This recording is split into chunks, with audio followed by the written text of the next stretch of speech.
This is Listen St. Louis with Carol Daniel. When I think about the critical issues facing Black and Brown residents in the St. Louis area, I often ask the questions: how did we get here? What's holding us back? And how do we progress?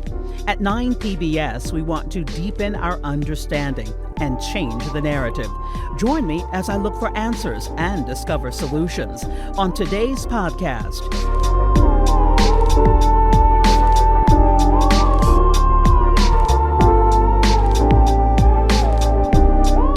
Today, we sit with a thought leader, a woman who has long been active in pushing for social justice and diversity. She believes we have what it takes to create a more equitable society and a St. Louis region we can all be proud of. But what is the one ingredient missing? Amy Hunter explains. She's the Vice President of Diversity, Equity, and Inclusion for Caleres, an international shoe brand based in Clayton, Missouri. Listen, St. Louis with Carol Daniel is supported in part by Midwest Bank Center and the Betsy and Thomas Patterson Foundation. Welcome into today's conversation. I'm Carol Daniel, and this is Listen St. Louis with Carol Daniel. I am so glad you're with us today because this conversation is one that I have really been looking forward to. I'm so fortunate to have worked in St. Louis for nearly 30 years, and in that time I've met some dynamic people, some incredible professionals, and our next guest is definitely one of them. Amy Hunter. Hi, Carol. It is always an honor. It's good to see you. It's so great to be in your presence always. I am going to fawn over her a little bit more because I am a fan of Amy Hunter. But for you, thank you so much for tuning in again. You know you have instructions. I do want you to share this podcast, share this YouTube video. Do not keep it to yourself. You know someone who's going to be moved and benefit from this conversation. So do go ahead and share. And then subscribe. I'm told to say that like 5 times. Subscribe because to our subscribers, there is unique content and things just for you as a subscriber. So definitely subscribe. And then I want you to pull out one of those mini journals that I know you have because I have 10 myself, and a pen, and get ready to take some notes from this conversation. And then at the end of the conversation, do share a comment. Tell me what moved you. Tell me what stood out to you. Give me suggestions on what you think I should talk about on a future podcast. So subscribe, share, and comment. Think they got it, Amy? I hope they subscribe. I do hope they subscribe. I hope you subscribe. Absolutely. How about that? I'm on board. So please explain what your work entails as VP of Diversity, Equity, Inclusion at Caleres. How is DEI making a difference? How does it show up? Yeah, actually, I got a promotion. I probably should tell you that. Oh, you should. Let me change okay. No, it's fine. Okay. But now I also lead our talent. So it ebbs and flows really well. I've been lots of places. I think this is my 7th gig. This is my favorite so far. Really? Yeah. Boeing, YWCA. I love them all. I love them all. But Caleres, we make shoes. So, you had me at shoes. But also, I have amazing support. So I think in the world of diversity, equity, inclusion, how you are successful is getting good support from your CEO and from your boss. This time, my boss is Doug Koch, who's the chief HR officer for Caleres. And I have amazing amounts of support. That's how you make progress. Without that support, it's hard. It's not impossible, but it is hard to do without the support of your senior executives. And we are in an era where DEI has always been under attack, if you will. It has never been 100% supported in this country. And so how do you navigate that space, given that there's legislation to end funding? It's happened in Florida, attempted in the state of Missouri. How do you navigate that? Yeah. We're having big conversations. So there are a couple of camps in DEI world. Some of us veterans who've been here for 25 years. We've been doing this for a really long time, but there are a lot of new people who came right after George Floyd. And so we're having to form coalitions and have meetings often, way more often than we did in the past. Not just like, what is your strategy, but how do you survive and navigate these spaces and still make progress?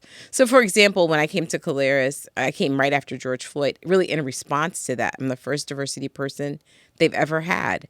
And so I love this piece of creating something you've never seen before. Sky's the limit. We looked for places where we could make an impact. So, for example, the programs that are going to help people of color are also going to help everyone else. Our tuition reimbursement program, that's where I started. When I looked at where people were and how they were moving or not moving, a college degree isn't required for a lot of jobs, but a lot of people have their college degree now. And so we made it, we increased it from $3,500 to $5,000. We paid the school directly. So if you're here in St. Louis, you can go to St. Louis Community College, Harris Stowe, and UMSL. Caleres covers it 100%, and that's full time. So we're trying to make an economic change in people's lives that is long lasting. And I think that's going to be the crux of D&I.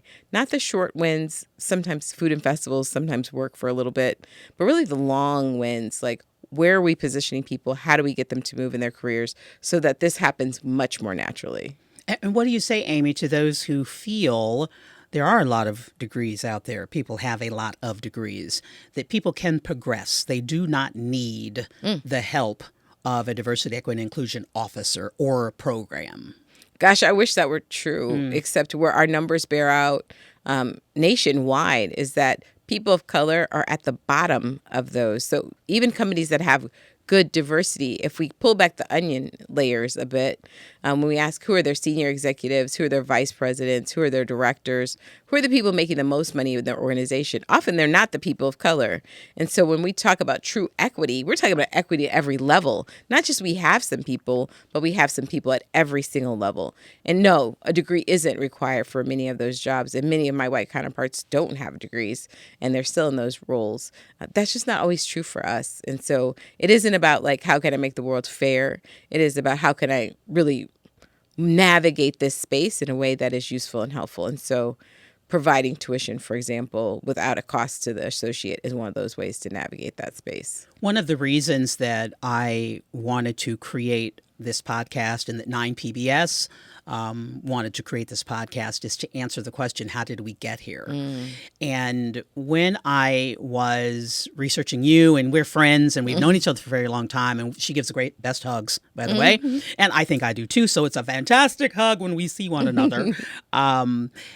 One of those core questions, how did we get here? But with you, I thought you can speak to where are we right now? Yeah, I think we get to make some decisions right now. And I think the decisions we make right now are going to have a long-term effect. Even not making a decision is going to have a long-term effect. Yeah. So I think, look, we had Ferguson. We saw a lot of hopefulness because young people bring hope. You know, they were the first people out on the street. I cannot say that enough. Yes, I was there, but the young people were there before me with all of their hope and enthusiasm. I think we have to start planning for the what's next. We have to start having honest conversations about what is. Carol, if a degree is not really needed or necessary, we need to have that conversation. Right. But if it is needed or if it is somehow required, we need to have that conversation too. I'm okay with, I know everybody doesn't want to go to college, although college is super fun. I don't know why you wouldn't want to go to college, but I understand maybe school, you didn't like school, right? But what do you want to do next with your life is the conversation. And that requires something more than high school. And so although we're having these conversations like college isn't for everybody, everybody needs a skill or some kind of talent after they get out of high school. Everyone. If customer service is your jam, do that, but do that to the nth degree. If being a carpenter, which is a very hard job, use a lot of math, but do that, do that too. But we need to make people more prepared than they currently are. And if we were being honest, we have not prepared all the children for the next step. Some of the children are super prepared, and some of the kids don't have the resources they need to be prepared at all. And I think that's a place where we need to focus. Which brings me to what I said to you in a text, that I think I kind of want to have an uncomfortable conversation, but it's not uncomfortable for me or you. It might be uncomfortable for those who hear this. And a part of that is, come on, let's be real. We do not care about everyone. We don't. Equally. We clearly don't. We don't. We don't hold everyone at the same value level. We don't. We don't. And so I hope that makes people uncomfortable. But first they'd have to admit, we as a society would have to admit that we do not care about everyone. Yeah, I mean, Isabel Wilkerson did a good job in Cass talking about Black people in the United States being the delegates, the untouchables, the people that they don't care about, the throwaway people. Now, as hard as that is to hear, if you own that and say, okay, we don't care about the Black people, there's a new term young scholars are using, Afro-pessimism is what it's called. It is the dehumanization and the inhumanity of Blackness, right? Anti-Blackness movement, which has been going on since Black people got here. Right? Is to say, like, if we don't care about Black people, then do we have the ability to care? And if the answer to that question is yes, what does that mean? And how do we get organized in a way that is meaningful?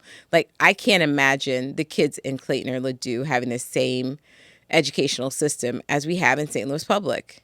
And that being allowed. And that being okay. And kids not having the resources that they need, books, teachers, classroom sizes, all of those things. And let me extend that a little further, because I think the other unpopular conversation we have is around parents and parenting. We have parenting classes because Black mothers love their kids just like white mothers love their kids. We're really good about loving our children. But if we don't take care of Black women, they can't take care of Black kids. And how did we get here? We criminalize Black men. Black women have been having this on their shoulders for quite some time. Even middle-class Black women are feeling the pressure of staying Black and middle class. So, like, we have to start talking about Black women who are like the bottom of the bottom, the slave of the slave, if you will, and taking care of them in a way that is meaningful, not seductive, not sexual, not demeaning, not a welfare mom, but this beautiful, brilliant woman who is bringing life into the world. And those individuals will change the world in a way that we've never seen. I have to tell you this quick story that you've reminded me of, that I was talking about the sad statistic in St. Louis that Black babies do not make it to their first birthday on par with third world countries, and that Black mothers are dying in childbirth, and Black maternal health is just now a conversation. And after I had this conversation on the air, and I said, if we say we care about babies, this would be an alarming thing. This is a 4-alarm fire that Black babies are dying and Black women are dying in childbirth, no matter their economic strata, right? And an individual said to me after the conversation, he said, I started to say all babies matter. And I tend to cry when I get angry. Me too. Right? Men understand that. She's crying. She ain't sad. She's mad. You better run for the hills, or at least address it. And so I felt tears, and I knew that was anger, but I knew they wouldn't. I knew he wouldn't identify it properly. But I said, you should have said that. You should have said that so that everyone knows exactly where you stand. And let's unpack what that really means. You do not care about Black babies. If you say to me, after I tell you that Black women are dying in childbirth, Black babies are dying before their first birthday in the city of St. Louis, and your response is, well, all babies matter, you don't care about Black babies. Okay, but that's such a good example. Okay, so when I worked at Children's Hospital, right? BJC, you did, yes. I did. I'm not clinical whatsoever, so I had to do a lot of research because I'm not clinical at all. And infant mortality for Black women is 3 times the rate of their white counterparts. Doing a little more research after the first month of their life, the reason 90% of Black babies who die after the first month of their life. Before that, there are a lot of other issues, low birth weight, heart problems, things like that. But after that, it's co-sleeping. They're sleeping in the bed with somebody. Okay, so and why? Right. As a Black mother, I understand it's the only time you can protect your kid. You keep them close. Maybe you don't have sleeping arrangements for the kid, like whatever, right?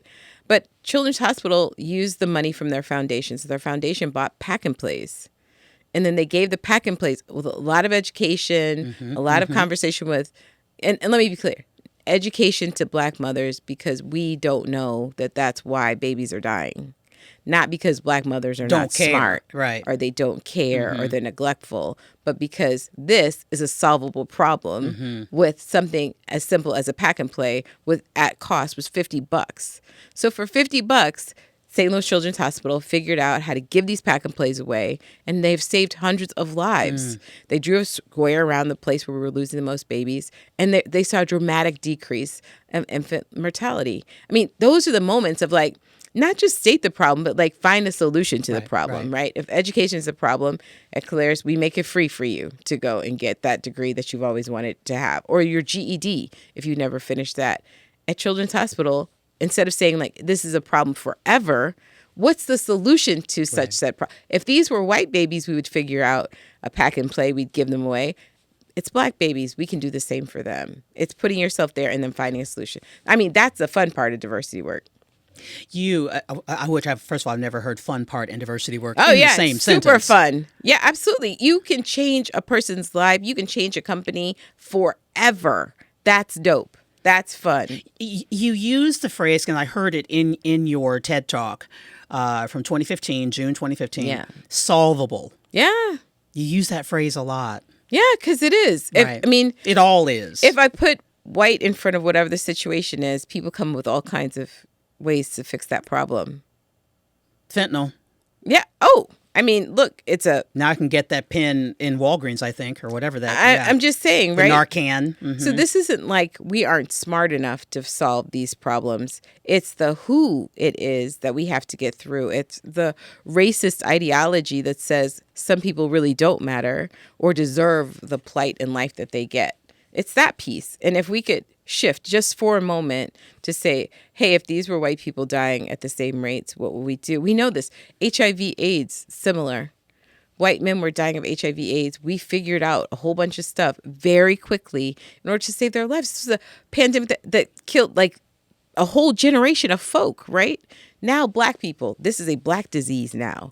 Right? And now it's treated as a chronic illness. So just like thinking about, what does race have to do with this conversation? It has a lot to do with this conversation, but it also means there's space for us to improve and to dream.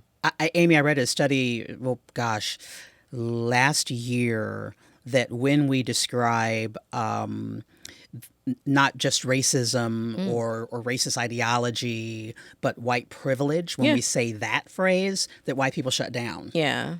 They no longer, whatever you're going to say after that, then they don't hear it. Yeah, they could look at it as a gift, right? Like, how do I use this privilege to better the world? In the places where I'm privileged, like religion, right? I identify as a Christian. I know I get my high holy days off, but like one of the first things I did when I got to Caleres during the holidays was to celebrate all the holidays. So for the first time ever, we had menorahs all over. And the Jewish people came to me and they're like, we've never had a menorah. I'm like, well, here you go, right? Wow. I know that I have privilege around this identity. How can I use this for good? How can I make sure that I'm using this lens to see all of the people to make everyone's life better, not just my own? I think, obviously, I'm the person who started the Witnessing Whiteness group, so I have a lot of hope for white people. We'll have to talk about what that is. Yeah. To work to end this and to solve the problems. I'm very hopeful, though. Because I don't want to forget, what is Witnessing Whiteness? It's a program I started at the YWCA. Every Y has to have a hallmark program, so something that can be replicated. And I started a program for white people to understand what racism was, really so that they could work with other white people and kind of make the world a better place. Not just academically, politically, socially, all those things. We started with 25 people. From those 25, 15 became trainers, and so on and so on. Mary Ferguson took over after me and made it even bigger than it was before. I think my goal was to have 50 people a year. I think at the height of the pandemic, Mary was running like 50 classes at a time. So a lot of hopefulness around how the world could change and how we can use language to bring people closer together. I do want to be clear that this podcast is not about what I think white people should do. No. Okay. We all have work to do. We all have work to do. Racism. We all have work to do. I will reference it again, June 2015. You just Google TED Talk and Amy Hunter, and you will find her TED Talk, Lucky Zip Codes, it was called. And we all know in the St. Louis area that one of those core questions that we ask one another, and I'm not from here, but that people ask, and I was asked this, where did you go to high school? And it's a zip code question. It's a way, some people think it's innocuous, but it is not. It is not. It's about class. It's about socioeconomic status and so your I parents. know, who you are, where you're from, and do I identify with you? Yeah. And likely I don't identify with you. But within that, and TED Talk's tagline, of course, is ideas worth sharing. What was the idea you felt was worth sharing in Lucky Zip Codes? Summarize your 18-minute talk. Yeah, no, I think a couple of things. I think there was a perception that people just kind of got to where they were. I was actually sitting in a meeting with Kim Eberline, and she's the one who said, it's almost like you have to be born in a lucky zip code. And I was like, I'm going to use that one day. And she said, okay. And like 5 years later, I used it. But it wasn't luck. It isn't luck. It's a lot of systemic, racialized processes, programs, and policies that make us who we are and situate us in the places that we get situated in. And depending upon where your zip code is, does give you access to additional resources like education. I needed people to understand, like, that's how we got racially segregated. Like, there were real laws and policies, not just people who didn't want to live next to each other. And that it's had an adverse impact on everything else that we do. I also wanted people to know, because I use fictive kinship, which I was in school at the time for my PhD, and so I thought everybody knew that phrase. They're like, no, we've never heard it before. We've heard kinship, but not fictive kinship. Just, look, you're my sister, even though we're not biologically related. That's fictive kinship. And so if we can do that across racial lines, all of the things that we're talking about are, so all of that conversation around white privilege becomes less daunting and more interesting to see, like, okay, well, then what can I do? Not in charity, but like social justice. Like, how can I make the world more equitable? And so I think that was the place of, like, you don't have to be born in a lucky zip code. I would like to live in a city and believe that it's possible to live in a city where you can live anywhere and your kids get quality education and good jobs and have a good life. And I think that will take collectively all of us to work towards. And the two things that touched me in that, as you were unpacking that, is the love piece of it. Yeah. Yeah. I said that. I said, when people are talking about, like, doing something nice every day. And I was like, we're going to end racism. It'd be more like falling in love, and we would run to each other. I see that. And then you made me cry. Oh. And I've heard this story before. You've told me the story, and of your 12-year-old son being stopped, and in U City on his way home, and the question that he asked you. So you take him to be with friends, and they were drinking, and he decides, I'm out, and he starts to walk home. And you live in U City. The loop is that's U City, and so he did not have a long walk. And police start to circle him, and he knows he's about to be stopped. You had the talk with him of what to do if he were stopped, and he was. And then he gets home, and he asks you a variety of questions. Yeah. Mommy, how long will this last? That's the one that got my heart. Yeah. And I said, for the rest of your life. Yeah, I would love to live in a world where that's not true anymore. I have a grandson now who's 7, and as cute as he is, we're just like, at least he can't drive yet, right? At least he, can't be by himself yet. We know for a few more years we'll have him very close and protect him as much as possible. But my white friends don't have any fears of their kids coming home and being, killed by law enforcement. I also think, as people have talked to me over the years about this, they're like, and you're middle class. I'm like, yeah, and I'm middle class. There's nothing, I can't out-earn this or out-learn this or out-degree this moment. And I think for Black people in particular, but also brown people and moms of brown kids, this was a conversation that brought us together in a real way as women to say, how do we make a better life for our kids? My son, about that same age, told me the story. He was getting in trouble in middle school a lot, never had before, and didn't in high school. But he said to me, Mom, they like us the least. And for a second, I didn't know what he was talking about. And then I knew.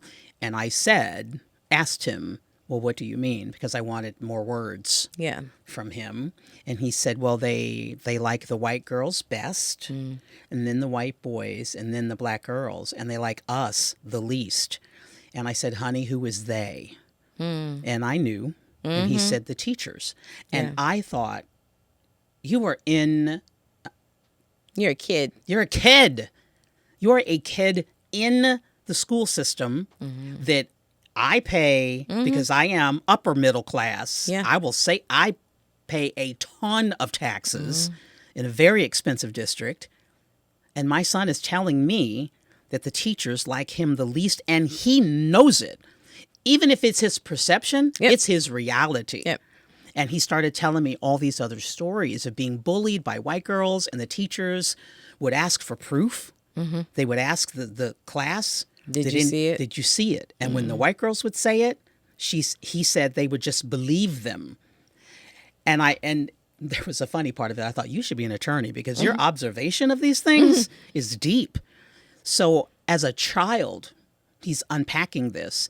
Well, all the children are scripted. All the children. Right. So the little white kids know what to say too, right? Right. The girls know to cry. Yeah. It sounds trivial, but I was at a baseball game the other day, and these kids started the wave, and little adorable, must have been 8 years old, all white kids, where I was sitting, and I thought, I wonder if black kids would want to know to do that, or like have the gumption to just start yelling and making a crowd of adults do what they say do, and but they should. They should. So not to take anything away from the white kids that were doing it, all kids should want to start waves, and all kids should feel empowered to encourage adults to do something really fun at a baseball game. I just wasn't sure because I didn't see it anywhere else. Right. And so again, how did we get here? Where are we now? How do we as black parents, because ours are grown now. Yeah. We're still. But I'm really clear people didn't know. I'm really clear about that. I did the talk at Tracy Blackman's church. I incorporated my TED Talk, but it went on The Wire, which I didn't know what The Wire was until that day. Associated Press, right? Yeah, I didn't know. And because white Americans did not know that we gave our kids the talk. But once they knew, and I think that's the beautiful part, once they knew, they were like, how do we end this? Is this true? I mean, we went round and round it's true. It's true. More than me. Let me bring some more people in here, right? Right. Then they were like, we want to change it. So my hopefulness around this isn't that people are so wed or mired to where we are. I just think sometimes people don't have a vision of where we're going to go, or know where I am and where you are, right. Not just where they are. And then how do we get there together? Because I'm really clear, witnessing suffering, still suffering. Right. Yeah. And so I've heard you say this on any number of occasions, that we're the people. We've got the right minds and the right intentions. We can do this, St. Louis. Yeah, but people get scared. Fear holds us back. It's not a power struggle. I mean, it's both power struggle and fear. I think it's more fear, failure. I think if we say we're going to do it and we don't do it, people are going to feel guilty that they didn't get it done.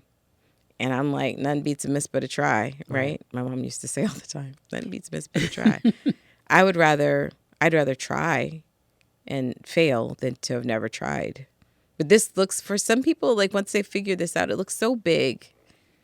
And I hope some of the get a pack and play, reframe your, think if every major institution in St. Louis paid for higher education, we'd have a whole different conversation about hiring the checkout clerk at Schnucks, right? Right.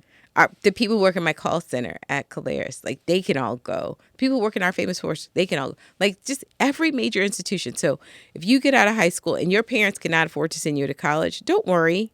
The workplaces around you will send you. Because that makes sense, by the way. Yes, because then we have a better workforce. Right. Yes. There is a whole workforce plan. You'd have people sending their cousins here to come work in St. Louis and live in St. Louis and be in St. And I don't know about you, but once somebody pays for something for me, I am forever grateful. Right. There's loyalty there. There is loyalty there. So is there more going right that we just don't hear about? And that becomes, as I am a journalist, a member of the storytelling community's problem. But is there more going right and we just aren't aware of it? I think there's a lot going right. I think, but not enough. We're also St. Louisans. We have a hard time bragging and being excited about being here. I think that's a shift. Self-deprecating. We are. Yeah. But I go other places. I know you travel to for music, but I'm in Memphis, right? We could be Memphis. Right. Easily. I was in Nashville. Nashville. Why are we not Nashville already? We are way better than Nashville. We have the Arch and the Cardinals. And I mean, we have a soccer team. We are so cool in St. Louis. We have good people. Maybe we don't have sweet tea, but we could get us some sweet tea. We have sweet tea. We don't. I mean, it'd be nice if we had it everywhere. I'm just saying. But we have strawberry soda. They don't have strawberry soda. We have Vess. But I think St. Louisans have to have a shift of. Right. And I was, right before Ferguson, I was at this event, and this really smart guy said to me, the question was, what is it like to be a Black U.S.er from a woman who was foreign born? She's from Trinidad and Tobago. And I was like, does she even know what question she's asking? And of course, now I'm in this small group, and this guy's talking to me. He was like, where are you from? I said, I'm from St. Louis. And he was like, are you from St. Louis? Like, yeah, but I'm always leaving. And he said, why are you always leaving? I said, because I want to go somewhere where Black people are making it and doing really well. He said, well, what if you weren't going to leave? I said, if I wasn't going to leave, I would fight like hell. And that's what I said. And he was like, well, then maybe you should. And I was like, okay. When was this? This was 3 months before Ferguson happened. And I remember being like, I said I was going to fight like hell. I'm going to. So what if all of us decided... We're going to fight like hell. Even half of us. I think the other half could convince the other half to fight. And change this region that in a place where we could be proud. Not just like I'm from St. Louis, but like I'm from St. Louis, right? And I think, for all of us, Black, white, Hispanic, all of us, we all say like, we're proud to be here. We love this place. You should come live here too. I think that would change the energy and the mood of St. Louis and also how we see ourselves. But it would also change how we commit to making sure that all the kids are okay. Right. Yeah. And they are not okay. They are not okay. They are not okay. And I feel that the conservative, I don't feel this, I know this, the conservative movement is always good at taking, what starts in maybe the social justice circles or civil rights circles and then flipping it. And they've done that with what it means to be woke. And they have done that with critical race theory. Oh, bless their hearts. Can't even describe it. The kids, you don't even know what it is. It's not being taught in schools. That is beyond. Yeah. So before, and I know there are people who think they know what it is, but don't really know. And maybe it's a bad thing because they say it's a bad thing. Just a theory. It's just a theory, and it's a college. Yeah, it's a theory. It has 6 tenets to it, attached to it. Race is permanent, but it gives you the opportunity to say, what if race is part of the conversation? That's all it really does. It sets the stage so you can kind of miss out on all the like milieu of like, is there racism? I don't know. Like, it skips all that and says, okay, if we said it's here, where is it? Right. And how do we fix it? Right. That's all. It gives you permission to say it's here and what are we going to do and how do we fix it? That's, for instance, the Federal Reserve Bank says, regardless of income, regardless of down payment, we're talking about mortgages, regardless of credit score, Black people will likely pay a higher interest rate. That's critical race theory. Yep. Race is present always in the meting out of mortgages. Yes. Race is present. It's present everywhere. That's critical race theory. Yes. In criminal justice, yep. I get more time, you get less. Healthcare, we talked about Black maternal death rates. Pain medication. Pain meds. Why does the medical community think that to? I don't even feel pain? Yeah. Or you're not telling the truth. Right. Yes. So I'm going to send you back home. That is critical race theory. What my son said in middle school, race is present in education, suspension rates. But here, we don't argue about this with sexism. It's interesting. It's the same. We don't. We don't go like, oh, there's no sexism. Sexism's... Every woman in America and around the world will laugh at you if you ever said that. Yeah. I'm not sexist. We would laugh, right? And men tend to believe it. They may course. say, I'm not sexist, but they do. Generally, men do believe that sexism is an issue. Right. I'm going to offer, when sexism's over, women won't have to be afraid all the time. If you're looking for a marker of when we're there. Yeah, we won't have to carry our keys through our fingers and worry about our daughters and whether their skirts are short or not.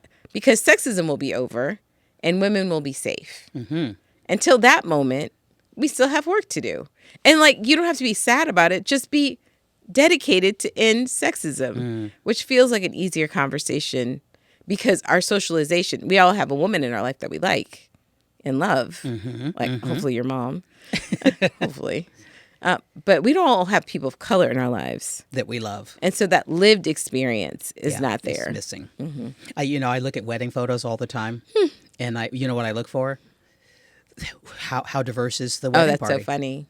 And it rarely is. Can I say one of my bridesmaids was white? I didn't have any white brides. Just so I could say, I have a white friend. Check. Because people say I have a black friend all the time. Yes. Is there a leadership vacuum in St. Louis? Oh, man, yeah. Okay, I was going to say. I think the rich people in St. Louis have been rich for a really long time. Ooh. Yeah, and I think it's easy to forget.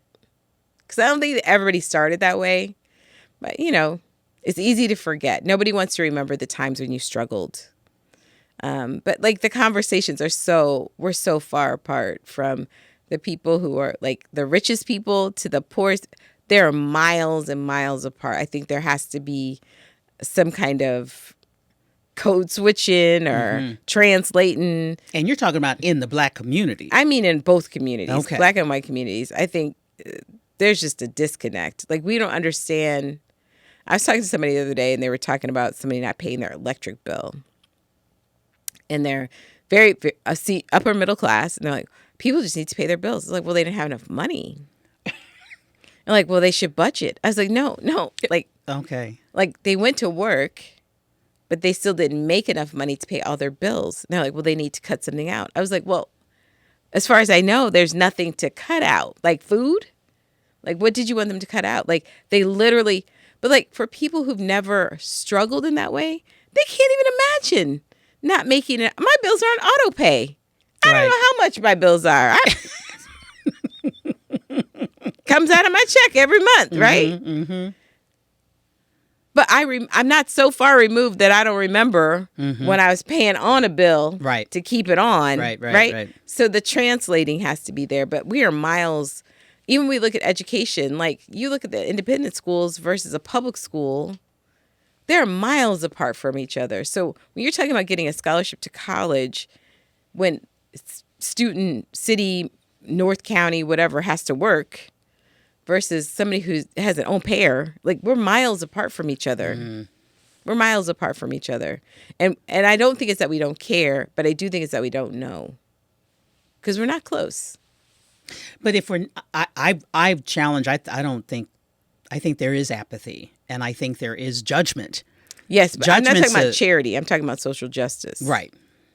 So I know that there are poor people in the world, but I want you to fix the imbalance of income. Right. I mean, let's talk real shop, right? I don't know. I don't think anybody does a job worth $4.5 million a year. Right. Or what job is $10 an hour? I know. Nursing home care? How is anybody? Why? Yeah. Why are we paying anyone to care for seniors? So don't give them their old coats. Give them a livable wage. Right. Yeah. A real livable wage. Right. Something that you could live off too. Last month, I went to a Hispanic Chamber Awards event. Oh, I was there. And we were there. We were there. And that's where that big hug took place, or one of them. They always happen. And my husband and I were leaving talking about how amazing they are and how well they're doing. And we've thought this before, but that the notion that their culture is still largely intact, that the language, because one of the presenters made the comment that how many of you speak Spanish and how many of you don't, and what's it like to be a minority for those of you who don't. And so having your language, having your food, having your culture still intact is so meaningful to one's progress. And we as African Americans, that was destroyed. Yeah. And I've always wondered the impact of that on us. Oh, I agree. I mean, I think, yes, I have Black and brown conversations because I care about Black and brown people for sure. The story is different, right? It is different than the indigenous people of this land. It is a different story. And so I'm not necessarily in a comparison with, because the stories are so different, right? Chattel slavery is a real thing, really happened. Remnants are still there, even in the way that we see each other. So, I mean, I'm going to go back to Isabel Wilkerson's cast book. What she talks about is the brown and Asian people being in the middle of the cast, white people being at the top, and black people still being at the bottom. Just noticing like the anti-blackness rhetoric is so steeped that even people coming from another country know, at least I'm not black. Right. I mean, that's still a piece of it, even though like the Hispanic community is a good community because they look like us. A lot of culturally, they're similar, like to eat, hug, kiss, they build family in all kinds of ways. Very similar. Language is different. But culturally speaking, we're very similar to them. And so like thinking about what do those collaborations look like? How do we help each other? Right. Minority businesses. I mean, it doesn't have to be an either or. And I think the more we can say like, there's enough for all of us. There actually are enough jobs for all the children who are in school right now to get one. So we can prepare all of them, not some of them. I think we have to get out of this scarcity model that if we talk about diversity, my kid won't have that shot because now a person of color is going to get that job. I'm like, hey, let's teach all the kids how to compete.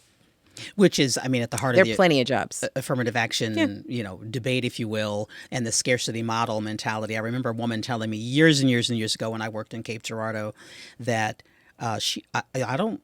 you can't have my piece of the pie. And I'm like, well, sweetheart, we can bake a whole another pie. There's enough. Sure. I'm not trying to take your piece of the pie. We didn't run out of apples. Plenty. There's plenty. 10 years since Michael Brown lay in that street. And to this day, I wonder if they had only showed his body respect, maybe we wouldn't have had what happened in the months that preceded that. What's changed and what hasn't? George Floyd. Well, they were convicted. I don't believe that would have happened without Mike Brown. I don't believe America had not protested in my lifetime. Right. Before that. And it woke people up in a way that I think has been helpful for our future.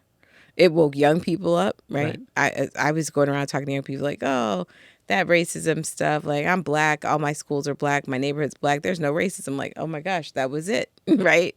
And nobody's saying that anymore. And you can't unring that bell. And I say that all the time because I think people think they can go back. There is no going back. There's only going forward. Right. And so... And you wrapped that, George Floyd, in the pandemic. There's no going back. There's no going back. There's no going back. And I think that has made us all a little safer.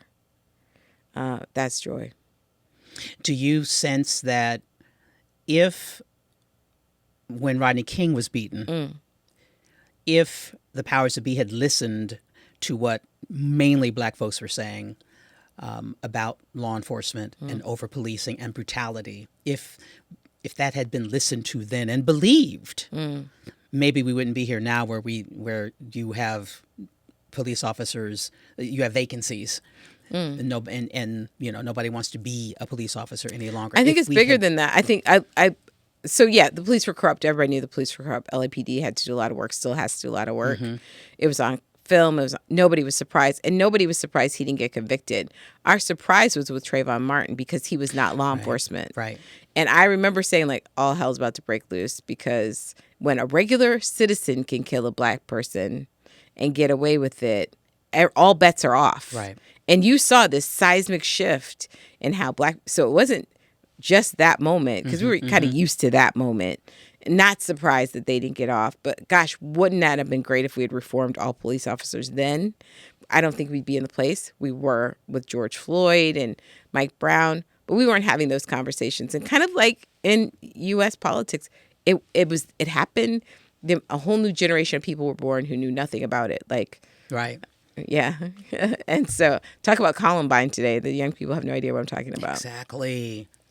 So it took a now moment. And I remember saying, I was talking to an older person because Mike Brown happened. And I remember saying, like, this must have been what it was like when Martin Luther King was alive. Of course, I wasn't alive when he was alive.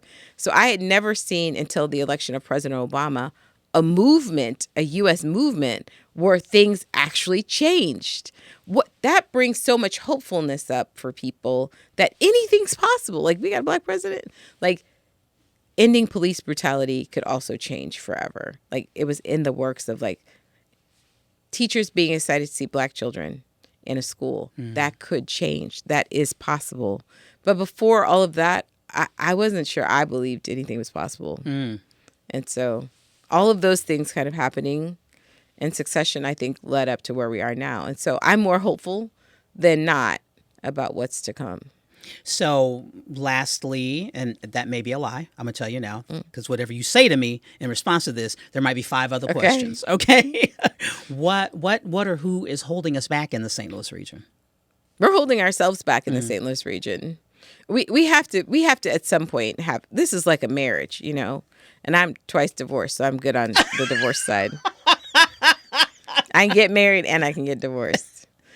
But here's the deal. In any marriage, there has to be an agreement of both of you at the same time, or at least one of you, that we want to stay married. Now, I was married 20 years the second time, so I can tell you there were times when I was like, this is not working. And lucky for me, he was like, no, this has to work, right? It wasn't until we both quit that the marriage was over. And that takes time. That does take time. I'm going to offer you, St. Louis is in that place of like, do we want to stay married or not? I'm like, look, St. Louis, we've already been together this long. You know, it's been 50 years for me. Let's go ahead and claim it. We're going to be together. Let's make this work. Do we need to plan a trip, a retreat? Like, what do we need to do, St. Louis? Right? But like, we have to, instead of complaining about our city, we have to commit to changing. And I'm not asking anybody to save the whole world. One thing. If you commit to just education or just healthcare or just corporate America, wherever you are, make the difference where you are, and collectively, let's commit to doing it. Because I would love for this to be a place where people are dying to live, you know, like Chicago or New York or DC or Despite Atlanta. their issues, right? Like, but I heard St. Louis, we have good housing. It's cheap and affordable. You know, you can get a 3-car garage house here. You know, get a lot of things here for a low cost. You know, and our schools are good. I would love people to say that. And you got a young up-and-coming person out of college, go to St. Louis. That's what's happening. They're saying about North Carolina. They're saying about Nashville, Tennessee. You know, why not us? Why not now? We're the people to make this so. But we got to change. I appreciate you, Amy Hunter. I appreciate you more. It is so good to have you on this podcast. Thank you so much. I said I wanted to have conversations that I want to hear. And this is the kind of conversation I want to hear. Nice. Thank you. Thank you. Thank you. All right. Let's make St. Louis great. Let's make St. Louis great. Because this is a marriage. We've been together a long time now. Long time. I like it. I like it a lot. Amy Hunter with us on Listen St. Louis with Carol Daniel. We'll be back next time with more. Thank you so much.